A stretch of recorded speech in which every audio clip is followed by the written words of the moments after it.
Warahmatullahi wabarakatuh.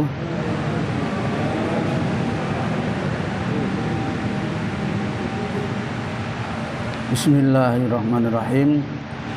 Innal hamdalillah nahmaduhu wa nasta'inuhu wa nastaghfiruh wa na'udzu billahi min shururi anfusina wa min sayyiati a'malina may yahdihillahu fala mudhillalah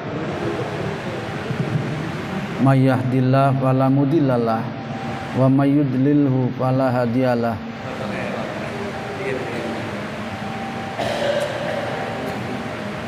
Cek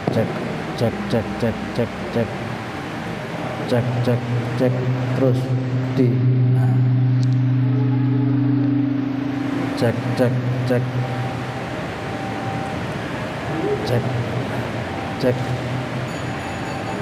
rodok madhep rono titik bae. Nggih. Benar. Cek. Bismillahirrahmanirrahim. Innal hamdalillah nahmaduhu wa nasta'inuhu wa nastaghfiruh wa na'udzu billahi min shururi anfusina wa min sayyiati a'malina may yahdihillahu fala mudhillalah wa may yudlilhu fala hadiyalah. Allahumma shalli wa sallim ala sayyidina Muhammadin Rasulillah ibnu Abdillah alladzi la nabiyya ba'dah. Qala ta'ala a'udzu billahi minasyaitonir rajim. Yarfa'illahu alladhina amanu minkum walladzina utul ilma darajat. Wa qala Nabi sallallahu alaihi wasallam man salaka tariqan yaltamisu fi ilman sahalallahu lahu tariqan ilal jannah. Sadaqallahu nadim wa sadaqa nabiyul karim. Hadirin kaum muslimin, Bapak Ibu jamaah salat maghrib dan nanti insyaallah isya yang dirahmati Allah Subhanahu wa taala. Puji syukur kita haturkan kehadirat Allah. Mudah-mudahan seluruh rangkaian ibadah kita sekecil apapun senantiasa diridhoi dan diterima oleh Allah Subhanahu wa taala. Selawat salam kita haturkan kepada baginda junjungan kita, panutan kita Nabi Agung Muhammad sallallahu alaihi wasallam yang sudah amat sangat banyak memberikan uswah teladan kepada kita. Mudah-mudahan kita bisa mengamalkan sebaik-baiknya sesuai kemampuan kita, sehingga di dunia ini kita betul-betul diakui sebagai umatnya, serta nanti di akhirat mendapatkan syafaatnya. Amin ya rabbal alamin. Jamaah, kita lanjutkan taklim kita dalam waktu yang amat sangat singkat ini. Kita masuk bab baru lagi. Ini sedikit-sedikit memang hadisnya.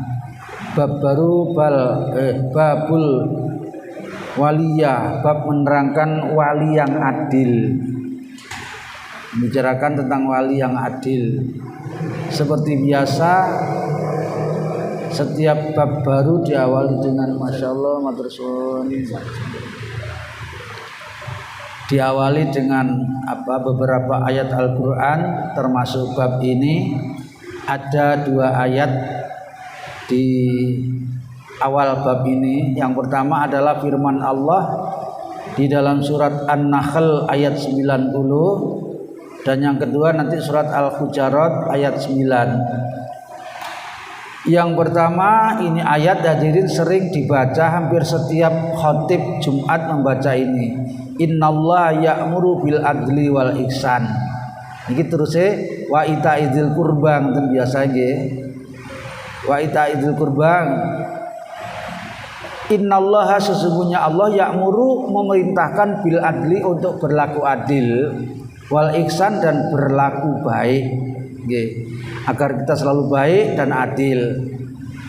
Kemudian yang kedua, wa aqsitu, dan berlaku adillah. Jadi adil ya adil, aqsitu niki nggih artinya juga adil. Innallaha yuhibbul muqsitin, karena Allah itu menyukai orang-orang yang berlaku adil. Kemudian sekarang kita masuk kepada riwayatnya. Hadis yang pertama sebuah riwayat dari Abu Hurairah radhiyallahu anhu anin Nabi sallallahu alaihi wasallam, hadis yang terkenal ini sering kita dengar. Sebuah sabda Nabi, kata beliau, sab'atun, ada 7 golongan. Yudilluhumullahu, ini kemarin juga mengawali bab yang kemarin itu sama. Yudilluhumullahu, yang akan dinaungi oleh Allah. Jadi 7 golongan nanti di hari kiamat, di peristiwa yang amat sangat menyulitkan itu, peristiwa yang sangat dahsyat, semuanya tidak bisa berbuat apa-apa kecuali mengandalkan amalnya masing-masing. Karena itu nanti di hari kiamat itu, di hari mahsyar, keadaannya macam-macam nih. Ada orang yang menderita sekali karena matahari saat itu nanti direndahkan tinggal 1 mil. Nah, 1 mil ini juga dalam ukuran yang ada beberapa pendapat. Sekarang ini beberapa juta mil jauhnya antara kita dengan matahari. Hari-hari ini panasnya masalah terasa menyengat sekali, padahal sekian jauh masih jaraknya. Nanti akan direndahkan yang serendah-rendahnya. Karena itu hadirin, banyak orang yang sulit mengalaminya, merasa panas yang luar biasa sehingga akan bercucuran keringat. Keringatnya juga bermacam-macam banyaknya sesuai dengan amal ibadahnya masing-masing. Semuanya akan semuanya akan mengalami kesulitan kecuali 7 golongan. 7 golongan ini nanti akan dinaungi oleh Allah dari peristiwa seperti itu, kemudian mendapatkan pertolongan dari Allah Subhanahu wa taala. Siapakah 7 orang itu, 7 golongan itu? Yang pertama lah niki, imamun adilun, imam yang adil. Imam ini juga kemarin sudah kita bahas panjang lebar di bab sebelumnya. Kita masing-masing ini juga imam pimpinan di rumah tangga kita. Kalau kita punya perusahaan, ya di perusahaan kita. Kalau kita menjadi perangkat masyarakat, juga di perangkat kita, dan seterusnya sampai di pucuk pimpinan sana. Semuanya adalah pimpinan. Beruntung manakala menjadi pimpinan itu bisa berlaku adil. Karena itu hadirin, mari kita berupaya sekuat tenaga. Sekalipun memang adil itu tidak selalu sama banyaknya dalam pemberian, sesuai dengan situasi dan kondisinya masing-masing. Imam yang berlaku adil senantiasa memperhatikan bawahannya, rakyatnya atau orang yang dinaunginya. Kalau imam itu adalah pimpinan keluarga, ya dia adil di keluarganya. Bagaimana keluarganya bisa hidup dengan selalu melaksanakan perintah-perintah Allah, ini adil. Kemudian selalu mendapatkan bimbingan, pendidikan syar'i, kemudian terarahkan dalam urusan-urusan ibadahnya. Maka dalam keadaan seperti itu, insya Allah pimpinan di keluarga dapat dibilang adil. Yang pertama. Yang kedua, wasabun, pemuda. Maksudnya pemuda ini ya seseorang yang tumbuh sejak masa anak-anak menjadi remaja atau pemuda, kemudian menjadi tua. Dalam perkembangan kepribadiannya itu senantiasa diisi dengan melakukan peribadatan kepada Allah Ta'ala. Ibadahnya terjamin, ibadahnya terjaga dengan baik, ibadahnya tidak pernah diabaikan. Sekalipun dia dalam keadaan masih muda. Dalam keadaan masih muda yang kemudian taat kepada Allah Ta'ala, inilah yang menjadikan nanti dia mendapatkan pertolongan, perlindungan dan naungan dari Allah Subhanahu wa Ta'ala. Kebanyakan hadirin, remaja itu masih kurang memperhatikan terhadap urusan-urusan keagamaan, terutama urusan ibadah, terutama sholat.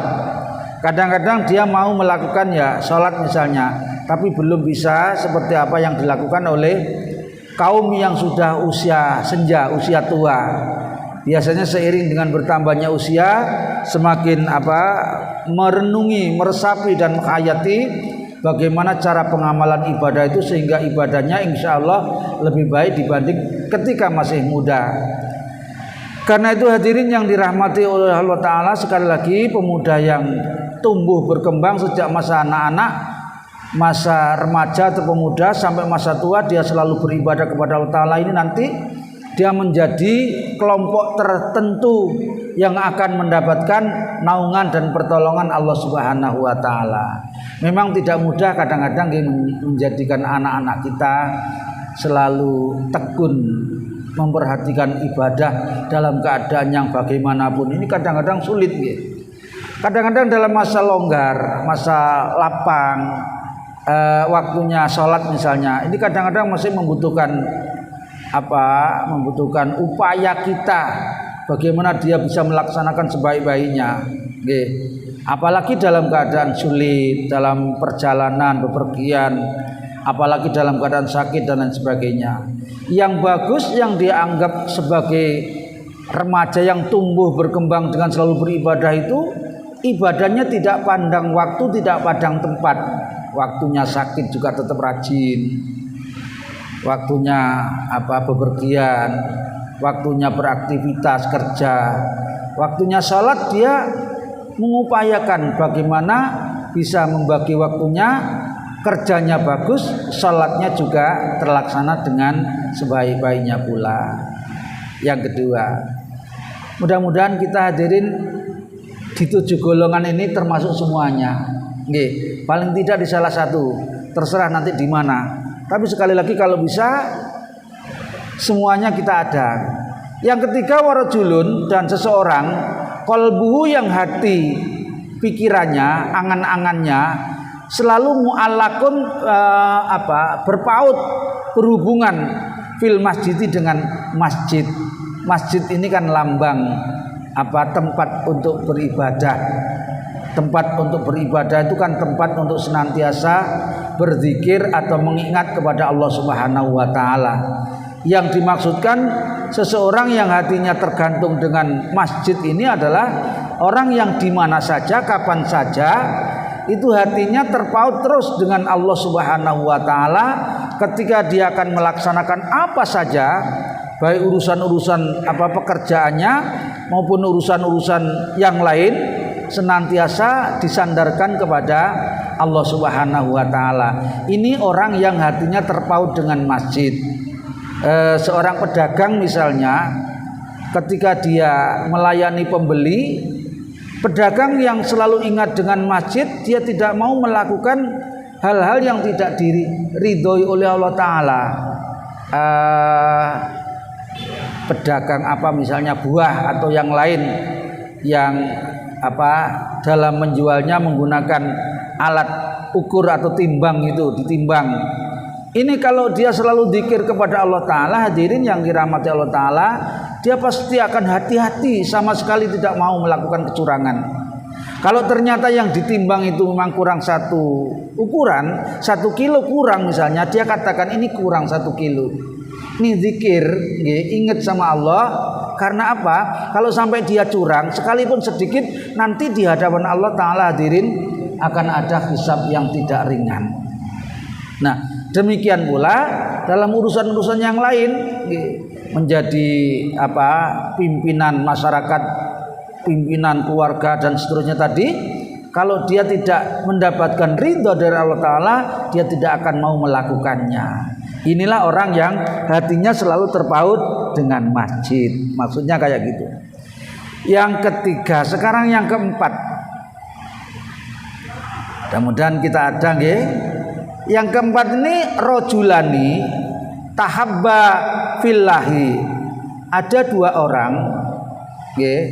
Baik laki-laki sama laki-laki maupun sebaliknya, perempuan sama perempuan atau laki dengan perempuan dan perempuan dengan laki-laki, saling berkasih sayang fillahi dalam ridho Allah Ta'ala, jalan Allah Ta'ala. Kalau misalnya laki-laki disebutkan di sini, ijtama alaihi, dia kumpul bertemu semata-mata karena Allah dan mengharap ridho Allah. Wa tafarraqa, demikian pula ketika dia berpisah, baik perpisahan sementara maupun perpisahan yang dalam waktu lama, itu alaihi juga karena Allah. Nah, kalau misalnya kasih sayang dua orang yang berlainan jenis, mungkin untuk melakukan hubungan lebih lanjut, berkeluarga, bersuami istri misalnya, maka hubungannya itu semata-mata dilakukan karena Allah.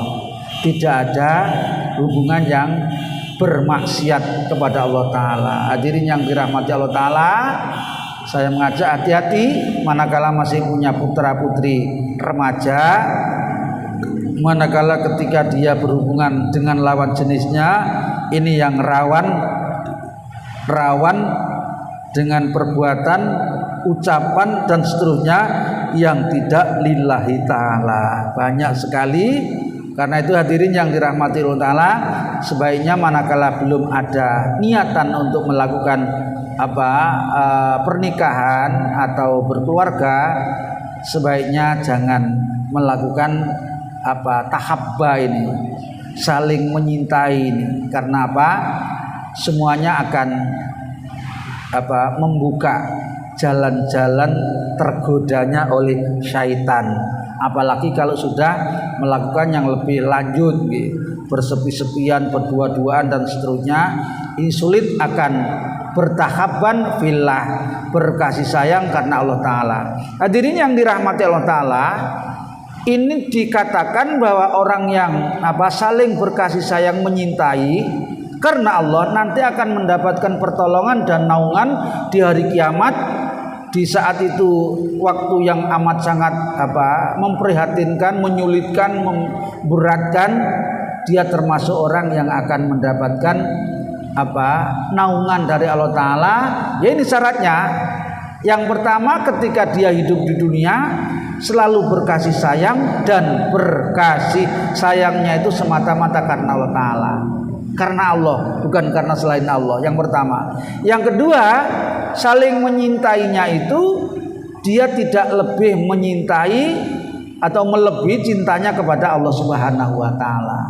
Jadi cintanya kepada Allah Ta'ala adalah cinta yang diutamakan. Kita melakukan apa saja semata-mata karena Allah. Ini artinya kita mencintai sesuatu, itu adalah lebih cinta kita kepada Allah Subhanahu wa Ta'ala. Karena itu hadirin, di dalam Islam tidak ada larangan mencintai atau mengoleksi, mengumpulkan. Kadang-kadang di antara kita ada yang hobi ngumpulno, semua orang dikoleksi. Sampai alat-alat perabot rumah tangga saja dikoleksi, dicintai, disukai. Bahkan kendaraan-kendaraan yang manakala dia bisa mengumpulkan, dikoleksi. Tidak dilarang hadirin. Sekali lagi syaratnya adalah cintanya kepada sesuatu itu tidak melebihi cintanya kepada Allah Subhanahu wa Ta'ala, dan cintanya dia lakukan juga karena Allah Subhanahu wa Ta'ala. Orang yang bisa seperti ini nanti sekali lagi di hari kiamat dia akan mendapatkan naungan, pertolongan dan perlindungan dari Allah Subhanahu wa Ta'ala. Yang ke piragi mau 4 po 5 nggih. Warajulun, seseorang, orang laki-laki, kalau ini khusus laki-laki, da'athu imra'atun nggih, data mansibin wa jamalin. Kalau ada orang laki-laki nggih, baik yang sudah punya istri maupun belum, yang diajak oleh seorang perempuan untuk berlaku dosa zina nggih. Perempuan itu adalah data mansibin, seorang perempuan yang punya kedudukan, bukan sembarangan orang, tapi orang yang punya nasab mulia, darah tinggi, darah biru, istilahnya itu, dan seterusnya. Wajah malin, dan cantik sekali. Hadirin, enek wong diajak melakukan dosa sementara yang ngajak ini bukan sembarang orang.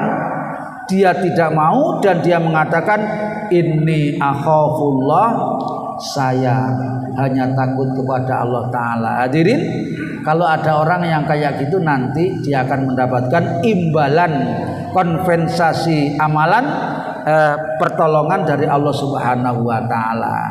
Kalau sekarang ya mudah-mudahan masih tetap ada orang yang bisa mengamalkan ini. Kalau ada hadirin, itulah dia nanti satu golongan yang juga akan mendapatkan pertolongan dan lindungan dari Allah Subhanahu wa taala. Yang kelima.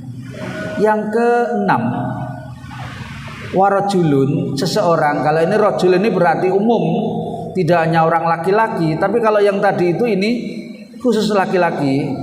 Kalau ini laki maupun perempuan yang tasoddaqo, dia hobi bersodaqo, suka memberi, nggih, bisodakotin dengan beberapa macam sodaqo.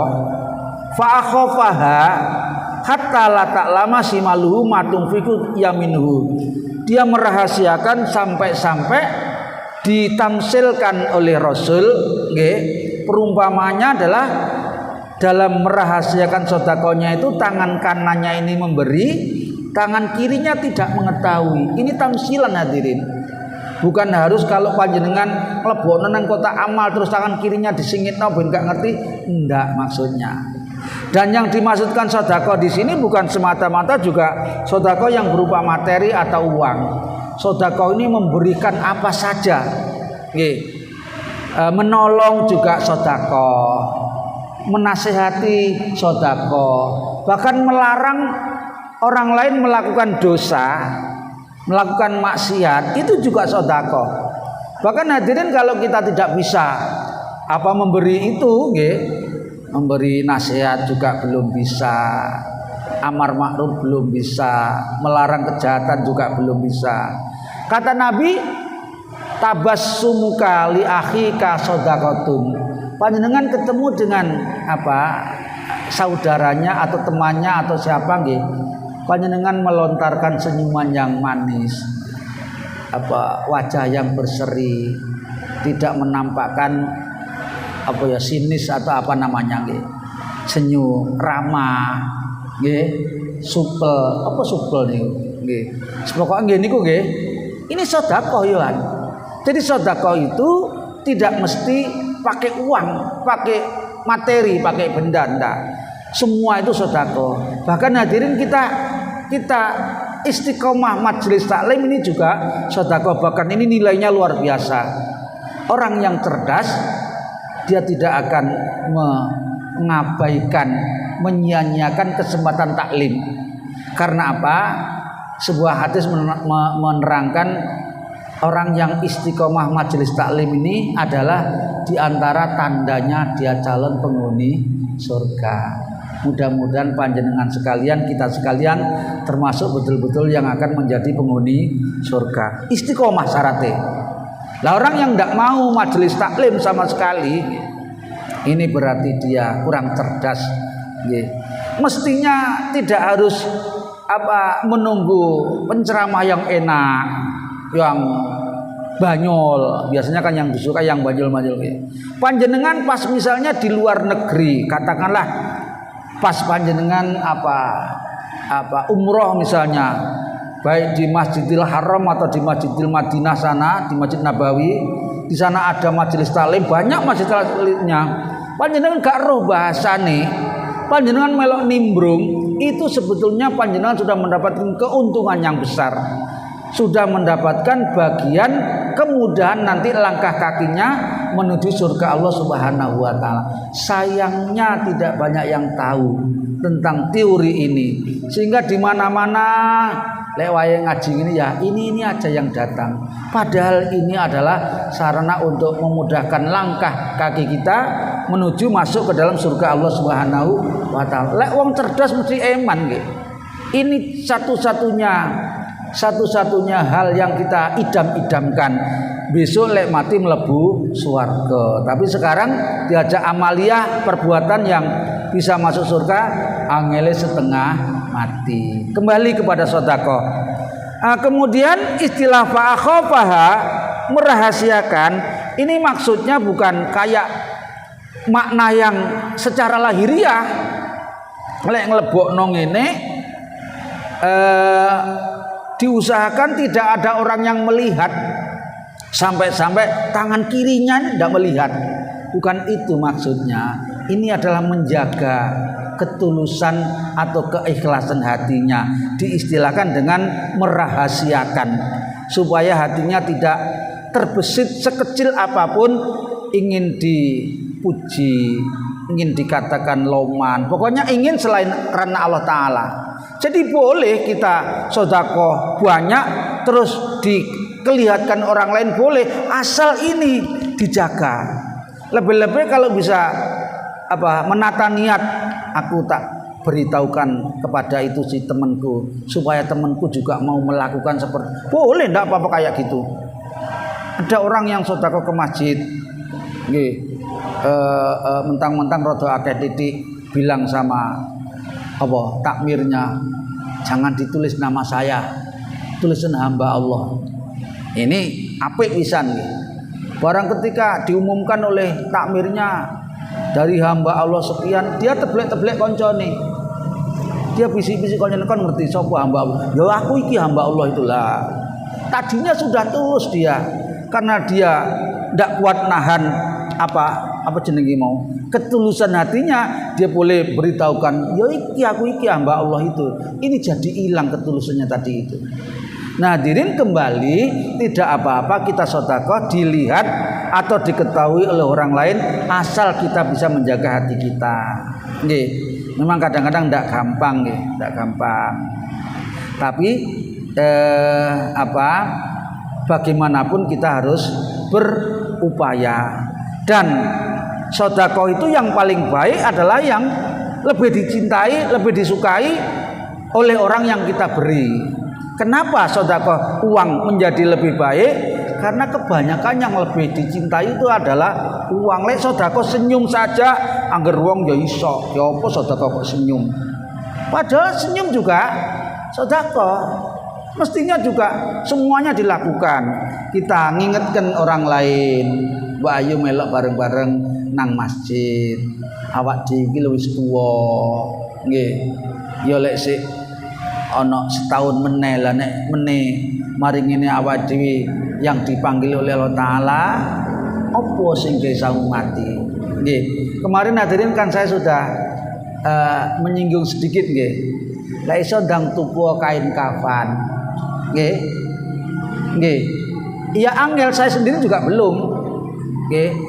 Katanya ulama itu ndang beli kain kafan kemudian taruh di tempat yang sering kita temui, tempat tidur misalnya. Nggih. Kain kafan, dan nanti betul-betul itu yang dipakai. Begitu kita mau tidur lah, kita lihat kain kafan kita ambil, kita peluk, Masya Allah, saya punya uang banyak, punya harta banyak, punya rumah tidak hanya satu, api-api lagi, tak kontrak-kontrak sewa punya mobil, punya apa saja. Nggak ada yang saya bawa mati, cuma ini kain kafannya diciumi, tidur dipeluk. Nggih, nate ngoten. Wong kain kafane rong duwe. Nggih. Ini hadirin orang yang bisa dan padahal itu betul dan itu akan meresap di dalam hati kita. Ya cuma ini nanti yang akan menyertai aku sampai di hadapan Allah Ta'ala. Di samping itu juga perbanyaklah beramal, nggih, amal baik, nggih, karena amal itu baik, amal yang baik maupun amal yang tidak baik semua akan menyertai kita nanti ke hadapan Allah. Lah, beruntunglah orang yang baik, yang banyak itu amal baiknya. Sehingga katanya Allah Ta'ala, fa amman sakulat mawazinuhu fa huwa fi syatiradiyah. Ini orang yang amal baiknya banyak ditimbang jadi abot. Dosanya punya memang, tapi baiknya lebih banyak. Nah, ini maksudnya ketika kita beramal itu adalah perbanyak yang baik, dan yang buruk yang dulu sering kita lakukan segera taubati, segera bertaubat, segera hentikan, segera lakukan penyesalan, dan segera berjanji tidak akan mengulangi lagi, kemudian ganti dengan kebaikan. Hadirin yang dirahmati Allah Ta'ala, kembali masih dalam tunfiku tasaddaqu bi sadaqatin. Saya juga belajar hadirin. Dulu saya juga merasa berat. Nggih. Setiap hari nggih. Demi Allah saya tidak niat pamer nggih, tidak niat apa-apa. Saya tulus menyampaikan kebenaran. Dulu juga berat, 1.000 rupiah itu berat karena belum punya banyak rezeki memang. Tapi tidak akan bisa, selamanya tidak akan bisa kalau tidak dipaksakan. Apa pertama maksa, lama-lama nanti jadi kulina itu. Lek dipaksa ben pagi, katanya Rasul, nggih, Rasul bersabda, setiap pagi hari, nggih, itu Allah menurunkan 2 kelompok malaikat. Ada yang mengatakan 2 malaikat saja, tapi ada yang mengatakan kelompok malaikat. Karena kata malaikat itu dalam bahasa Arab jamak. Jadi kalau disebut Allah malaikat, disebut Rasul malaikat itu bukan hanya satu. Nggih. Kalau satu itu malak itu satu malaikat. Tapi malaikat itu banyak malaikat. 2 kelompok ini hadirin. Kelompok yang satu mendoakan, ya Allah, lipat gandakanlah, berkailah hartanya orang yang pagi ini berinfak. Coba. Yang satu, kelompok yang satu mendoakan, ya Allah, hancurkan hartanya orang yang pelit ini. Coba. Nggih. Sakjane hadirin, sedekahnya tidak mesti pagi, nggih, tidak mesti pagi. Kapanpun pokoknya kalau bisa setiap hari itu jangan sampai ada hari tanpa infak. Sekecil apapun sak kuate. Kalau masih kuatnya 500 rupiah ya ora apa-apa. Sing penting istiqomahnya. Allah bilang, Allah berfirman, kata Nabi, ahabbul a'mali indallahi adwamuha wa in qala. Coba. Amalia perbuatan yang paling dicintai Allah Ta'ala itu adwamnya, kekalnya, kontinunya, terus menerusnya, langgengnya, wa in qala, sekalipun mek 500 repis. Tapi hadirin, ternyata ketika saya sudah mencoba mempelajari itu, Allah gak mengurangi, harta saya tidak dikurangi, tetap aja iso. Saiki 500.000 kaboten, sesuk maksa lagi paksa terus, yang akhirnya hadirin bisa lebih daripada itu. Dan ternyata hidupnya tidak berubah menjadi sulit, enggak, tidak berubah menjadi kurang juga enggak. Lek gak percaya panjenengan nggih, aja teori tok, insyaallah. Dan Nabi juga berdoa, katanya Nabi, ya Allah, berkatilah umatku di pagi harinya. Maka sing apik nggih, sing apik niku pancene nggih angel sing apik. Niki nek iso kaum bapak terutama subuh berjamaah. Nggih. Panjenengan lek subuh kan nang masjid niku rugi besar. Panjenengan duwe mobil apik, ora sak mobil wis, sepeda motor mawon. Punya napa sing sakniki ngetren Scoopy nggih. Ilang oleh woro-woro ra umum, saking nyeselnya. Kehilangan sepeda motor Scoopy atau yang lebih baik lagi susah setengah mati. Padahal panjenengan lek gak ikut jamaah salat subuh, itu kehilangan kekayaan seperti dunia ini seisinya. Gak kroso nyesel blas. Coba cerdas apa cerdas ngoten jenenge. Kelangan sak donya ora rugi, ora getun, ora nyesel, tapi kelangan sepeda motor tok susahnya setengah mati. Ini kalau ndak pakai logika ndak nyanda. Gitu.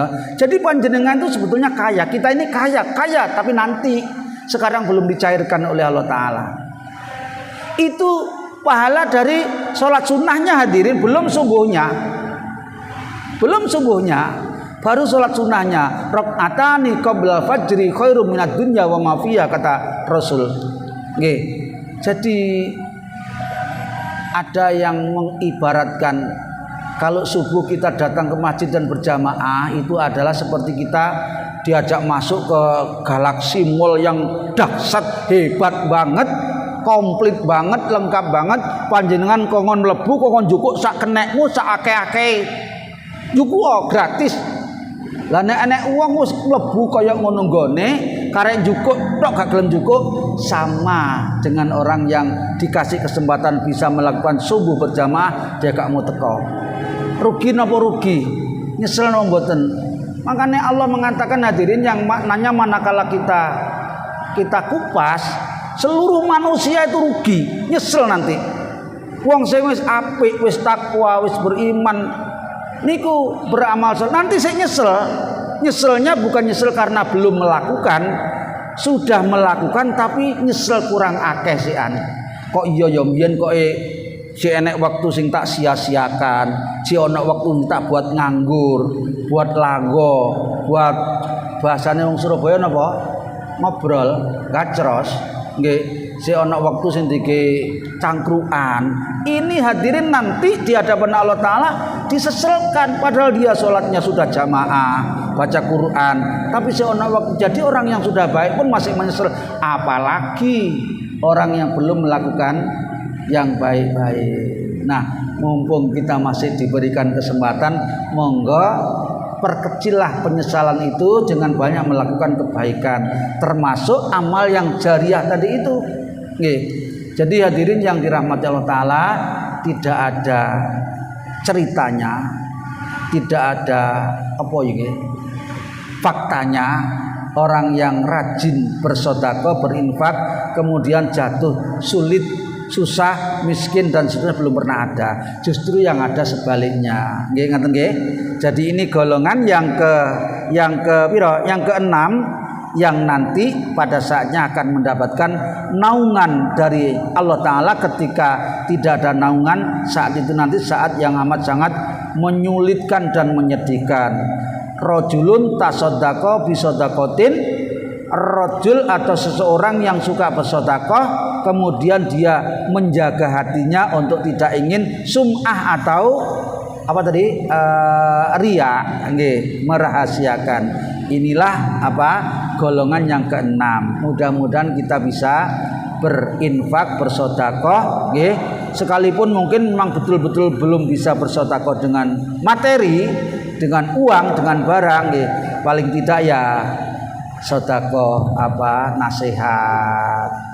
Ngilingno anake dhewe, putune dhewe niku nggih padha mon sedekah, apa meneh tanggane, apa meneh amar ma'ruf nahi anil munkar. Yang terakhir dari 7 golongan ini, rajulun dzakarallahu khalian fafadat ainahu.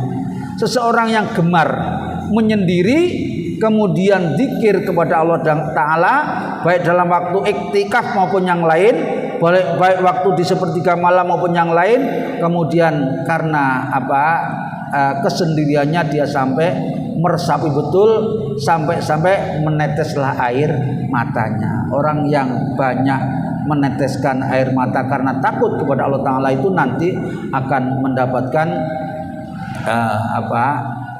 perlindungan dan pertolongan Allah Subhanahu wa Ta'ala. 3 tetesan hadirin yang akan mendapatkan kompensasi dari Allah Ta'ala yang tidak sembarangan, yang luar biasa. Yang pertama tetesan air mata niki wau. Nggih. Masih ana ning wektu ngeten iki, waktu rame, waktu siang, waktu padang akeh wong. Dia zikirnya begitu diresapi, dihayati sampai dia betul-betul seakan-akan melihat Allah Ta'ala. Nggih.